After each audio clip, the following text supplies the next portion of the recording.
Coach Joe, before we play Jacksonville State, Jacksonville, and McPhee State this next week at home. She'll do an opening statement, and then we'll take questions. I think we're 7-2 now. 7-2 now. It's been an incredible experience for our new group.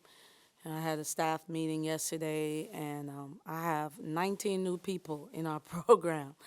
I have 9 new players and 10 new staff members. So it's been a lot of learning, a lot of adjustment. I feel like the schedule has been going as planned. Love how the schedule is working itself out for us. And hopefully we can finish out these next 4 games strong to put ourselves in position for SEC play. What have you learned or taken away, obviously Utah and Oklahoma? Yeah. Kind of first 2 measuring stick games for y'all. What's kind of been the lessons from those? Yeah, learned that our team, both Utah and Oklahoma were incredibly experienced teams like we were last year. So with our group, we have a small margin of error that I don't know that they realize yet, but it's my job to help them see that they have a small margin of error. Both were in an environment that was a little different, being a true road game in Oklahoma, 4,000 fans, and then Utah being on the road, and we had the chance to win both games.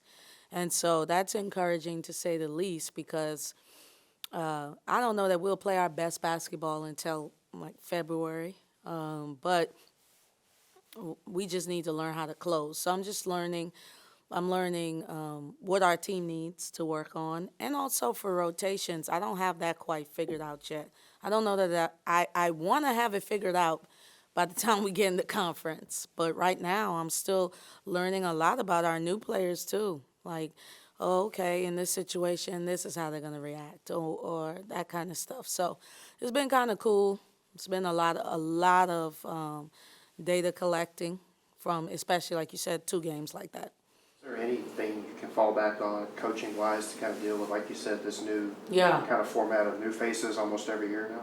Yeah, well, I mean, our defensive system, it hasn't failed us yet, Both teams, I think Utah average 100 and Oklahoma average 90, and both were in the low 60s. Like at the end of the game, I know Oklahoma at 69, but that's really not how the game went. So we kept them in the 50s until like 3 minutes left, and then they went on like a 15-2 run. So, our defense, we got to hang our hat on that. And then offensively, we just got to continue to improve in spaces and find ways to, gain an advantage. This is a little bit outside of basketball, but the big news today was that Brittany Griner was released. You've shown support for her over the last year. Yeah. I'm just hoping we can get your thoughts on that. Yeah, for me, I'm in support of any American that is detained overseas. I really have but Brittany Griner is a basketball player, and so for us, there's a basketball familiarity and family that we have. So it was a little bit more intimate because I knew the person that was detained, and I followed it for a long time. So it was kind of. Today is a great day for us, and then as I've been following her case, I realized that there are even more over there, and so it makes me want to just do my research and figure out ways on how to support them, because, like I said, I want all Americans back on our soil.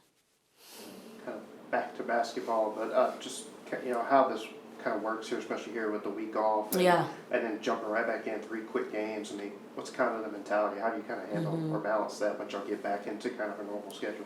Well, like I said, I thought we did a good job of this schedule. We play a couple of teams that we felt we can do a good job of.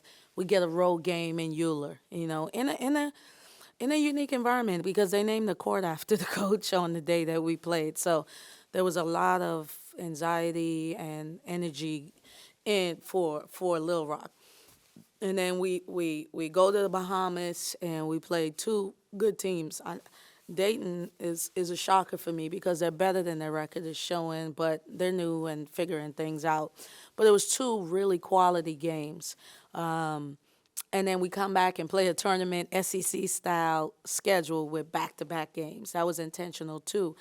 I just think for us, when we use non-conference, we try to use it to give our players as much of different experiences as possible, because there's so much newness, you know?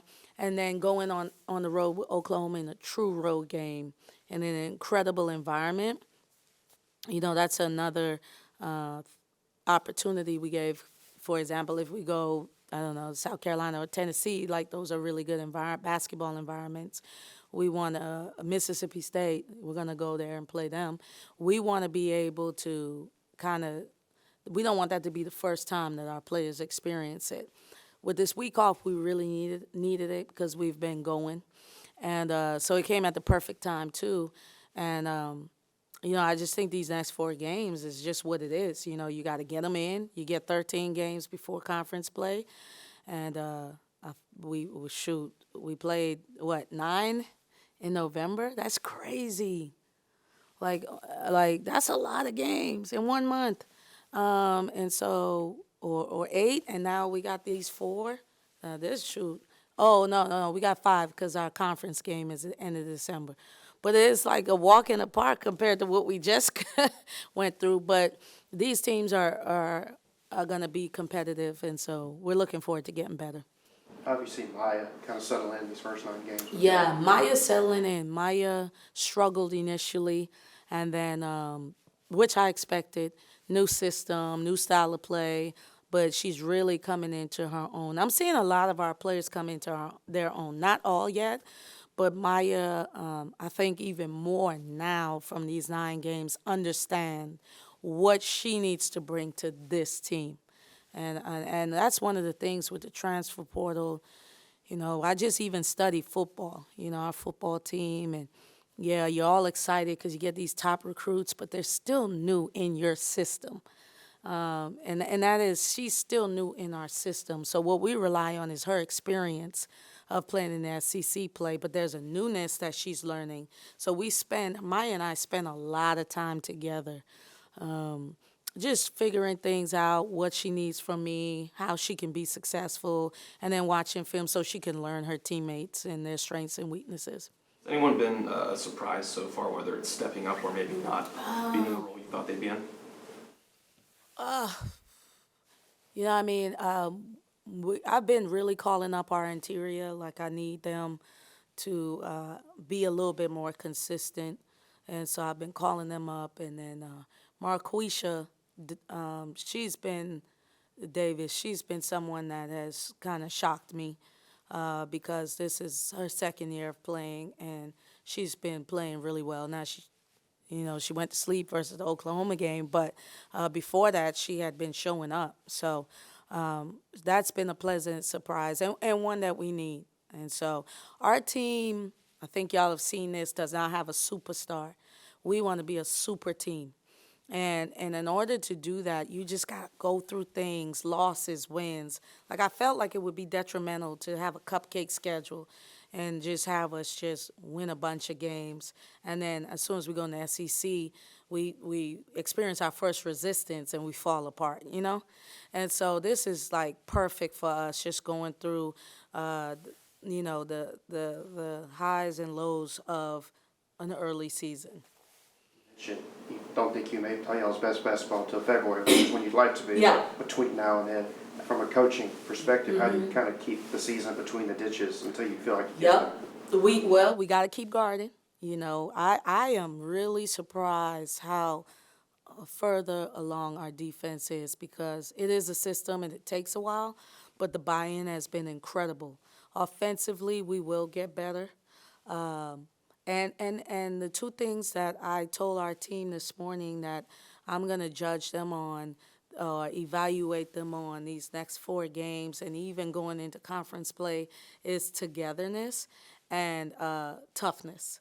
And I think I know Jacksonville State, my old stomping grounds, JU, McNeese, and Temple on the road, they're going to test both of those things, and which we need, so that we can kind of see where we need to adjust and move forward and continue to grow. I like where we are right now, though. What is the hardest thing about your defense for people to learn? Is there anything specific, or is it? It's just our defense is it's us against the ball. So most times when you play defense in high school or other places, you may just be focused on what your job is. But our defense, it's a connectivity. So it's everybody's job. And so and then there's a technique that you just learn. We teach in the summer, but I think just getting them to be connected is important. And we have little letdowns here and there.